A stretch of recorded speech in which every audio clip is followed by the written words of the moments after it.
মাননীয় প্ৰধানমন্ত্ৰী নৰেন্দ্ৰ মোদী ডাঙৰীয়াক ধন্যবাদ জনাইছোঁ।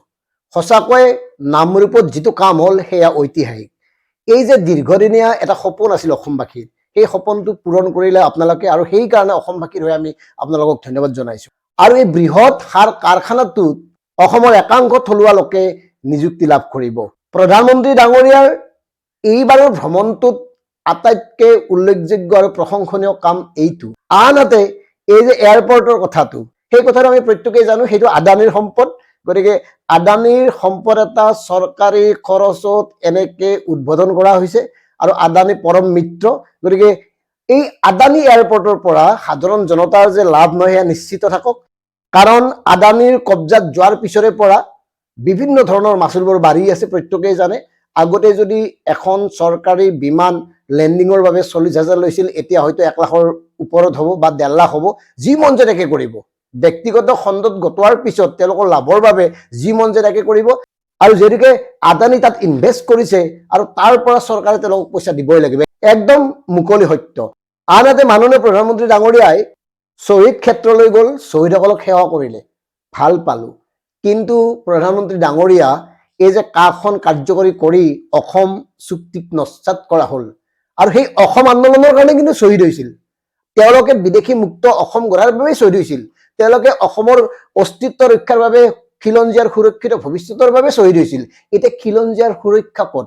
হিন্দু বাংলাদেশীখিনিক নাগৰিকত্ব প্ৰদান কৰা হ'ল, অসমবাসীৰ কথা হ'ল, আৰু শ্বহীদৰো কথা আছিল যে কোনো এগৰাকী বিদেশী নাগৰিকে যাতে নাগৰিকত্ব নাপায়। আৰু সেই চনটোক লৈ বিভিন্ন ধৰণৰ আলোচনা বিলোচনাৰ অন্তত 71 চনটো ধাৰ্য কৰা হৈছিল, আৰু সেইকাৰণে অসমবাসীয়ে বিচাৰে 71ৰ পিছত অহা কোনো এগৰাকী লোকেই ভাৰতীয় নাগৰিকত্ব লৈ অসমত থকাৰ যাতে সুবিধা নাপায়। কিন্তু হৈছে কি, কাখন কাৰ্যকৰী কৰি 2024 চনৰ 31 ডিচেম্বৰলৈকে সুযোগ দিয়া হ'ল।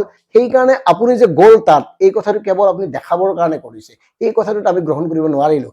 আনহাতে প্ৰধানমন্ত্ৰী ডাঙৰীয়াক আৰু দুটামান কথা ক'ব খুজিছোঁ। আপুনি আহিছে ঠিকেই, আপোনালোকৰ দৃষ্টিত গৰুক গোমাতা হিচাপে পূজা কৰা হয়। শেহতীয়াভাৱে অসমত গীৰ গাই কেন্দ্ৰিক এটা কেলেংকাৰী হৈছিল, আৰু এই কেলেংকাৰীৰ মূল মানুহজন আছিল মন্ত্ৰী জয়ন্ত মল্লবৰুৱা, আৰু ইয়াতে নাম সাঙুৰ খাইছিল আপোনাৰ বিজেপিৰ বৰ্তমানৰ সভাপতি দিলীপ শইকীয়াৰো।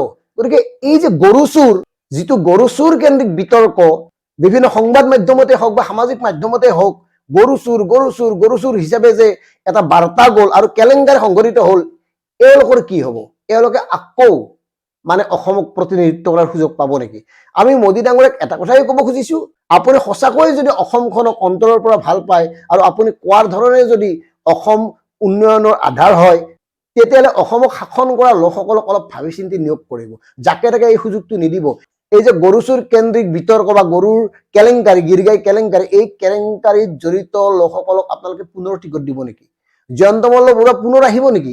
এই কথাবোৰ চাব লাগিব, কাৰণ এই কাৰণে চাব লাগিব, আপুনি যি ধৰণে কথাবোৰ কয় সেই ধৰণে কাম হোৱাটো আমি বিচাৰোঁ। আৰু এটা কথা স্পষ্ট, আমি ভালক ভাল বুলি ক'ম, বেয়াক স্পষ্টকৈ বেয়া বুলি ক'ম, তাতে কাকো বৰ বিশেষ মাথা মাৰি থাকিবলগীয়া নাই, খাতিৰ কৰিবলগীয়া কথা নাই।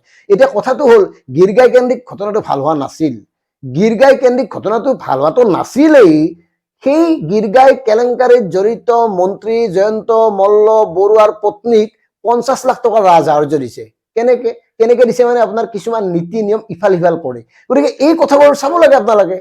এওঁলোকেই যদি পুনৰ শাসনলৈ আহে, এওঁলোকেই যদি পুনৰ মানে মন্ত্ৰী হয়, এওঁলোকেই যদি পুনৰ অসমক পৰিচালনা কৰাৰ সুযোগ পায়, তেতিয়াহ'লে আকৌ তেওঁলোকে নিজৰ কথাই নাভাবিবনে? যি বিকশিত ভাৰত, সেই বিকশিত ভাৰতৰ সপোনৰ কি হ'ব? বিকশিত অসমৰ সপোন কি হ'ব?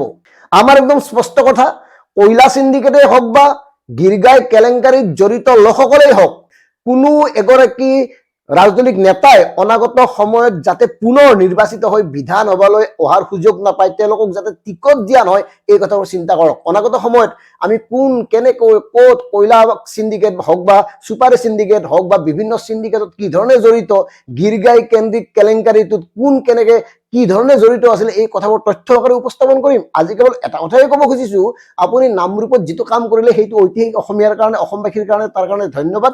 গতিকে অনাগত সময়ত এই বিষয়বোৰ নজৰত ৰাখিব, তেতিয়াহে আপোনাৰ সপোনৰ বিকশিত ভাৰতখন নিৰ্মাণ হ'ব, আৰু তেতিয়াহে অসমত এই বিকশিত ভাৰতৰ যাত্ৰাৰ মুখ্য সহযোগী হ'ব পাৰিব। ধন্যবাদ। জয় অসম।